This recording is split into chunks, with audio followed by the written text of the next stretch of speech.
Welcome back! So I'm going to give you an overview today of grading on Google Classroom. So this is a follow-up to my last Google Classroom video, and you can see that I now have one student.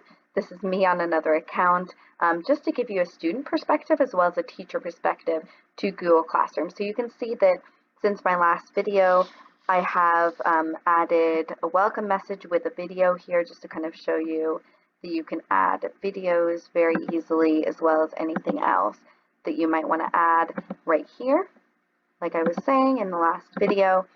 And I have added some assignments. You'll see that since this is the announcement portion of the Google Classroom page, it will show you assignments and quizzes on here as well.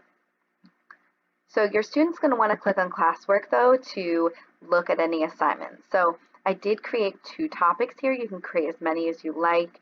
You can do topics like I've done with quizzes and assignments, maybe a project section. You could also do units as topics. So if I go to create topic, maybe I want to make my first, maybe I'm in a math class and I want to do this by units. So I could do that as well. So it's up to you, whatever you'd prefer, but this is from a teacher perspective. So if you look at this, you can see again, I have one student so far. So once you get more people, you'll see, right, one student there. So you do see that 0 people have turned this in. It was assigned to 1 person. This is a Google form, which is a quiz that I attached. I will show you in another video how to create a Google form. Very quick and easy. It grades itself if it's multiple choice. And then here's an assignment. Again, you see 0 have turned it in. 1 person has been assigned this. So let me show you first. This is the activity I created. So this is the assignment. It's 10 questions on fragments. So this is the teacher perspective. This was assigned to all students. 1 copy for each student. Right now, again, it's only 1 student, but you want to make sure that you're making a copy for each student here. So as a student, this is my student view.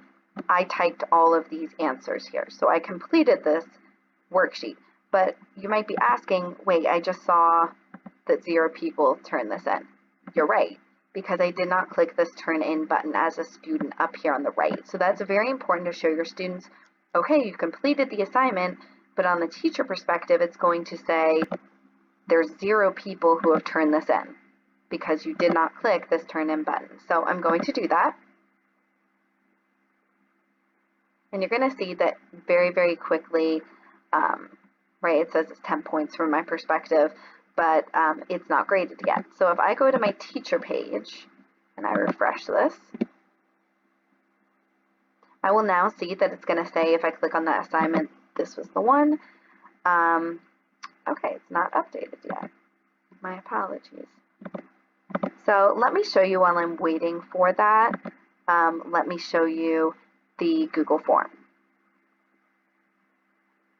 And hopefully that will refresh soon. So if I go to my Google form, it looks like this. This is the teacher version of it. Again, I'll show you how to make one of these soon. So that's a teacher perspective. But as a student, I've already filled this out. I selected my correct answer. You can see it's worth 1 point. It's 10 questions. And I'm going to go ahead and submit that. I can opt to have, please send me a copy of my responses if as a student I would like to see a copy of my responses. So I will check that. That's up to the student, and I'm going to click submit. And immediately, again, all that was multiple choice. So immediately I can click view score. It's actually going to show me, oh, I got 9 out of 10. And it's saying, oh, number 1 was correct. Green is going to indicate that this is correct. I got a 1 out of 1 for all of these. But then look at this one. I got a 0 out of 1. This was incorrect. And it's showing me that the answer that I selected was incorrect and that the correct answer was actually A. So that is really helpful from a student perspective to see that. And I'll just X out of that, or you can open assignment there. So let me X out of these. So now you can see this is my teacher perspective on the same document. And now it's saying that I have 1 response. So it's really, really easy to see. If I click over here, see responses to each question. Okay, got it. So I can either do a summary, right? And this is showing me the average, the median, the range. Again, I have one student right now, so that's, you know, not much to go on, but it will show you frequently missed questions. So this is helpful as a teacher because it will show you, was there a question that was unfair that I thought was understandable and it was confusing? Maybe I can drop that question if a lot of students got that incorrectly. So this is really, really helpful to see, and it breaks it down by question there. I can also click here, I can click individual, and go through each of their scores here. So again, really, really helpful to see this, and it will automatically grade it if it's multiple choice, which is wonderful.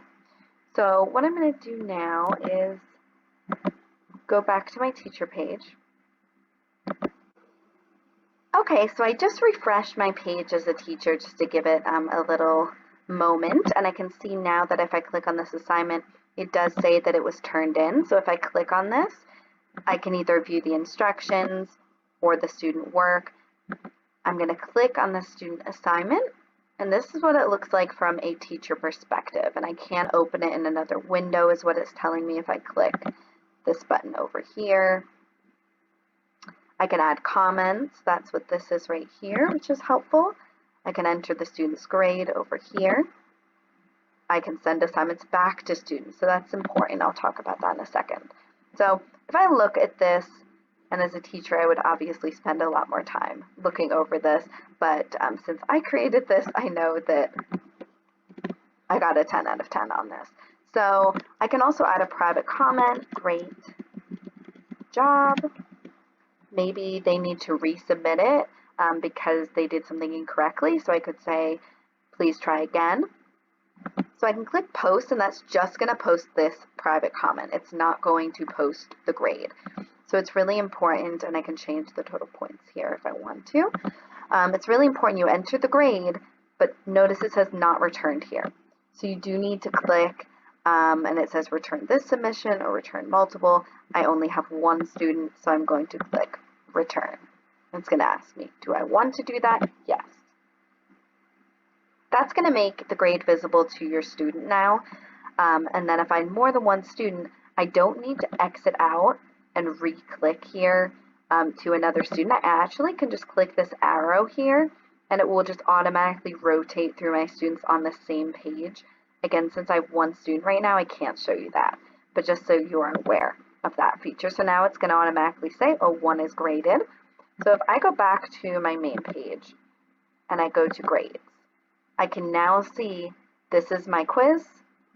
This person got a 9 out of 10. This is that assignment I just showed you, Fragment Magic. They got a 10 out of 10. And the student would be able to see this from their viewpoint as well if they clicked on grades. So this is very helpful to have this gradebook feature in Google Classroom as well, to keep track and to get a lot of things automatically graded as well with those Google Forms. So that's a look at grading on Google Classroom. So I hope that this was helpful to you. Please comment with any questions. I'll be glad to help you with this experience. And as always, please like, please share, subscribe, and stay happy and healthy.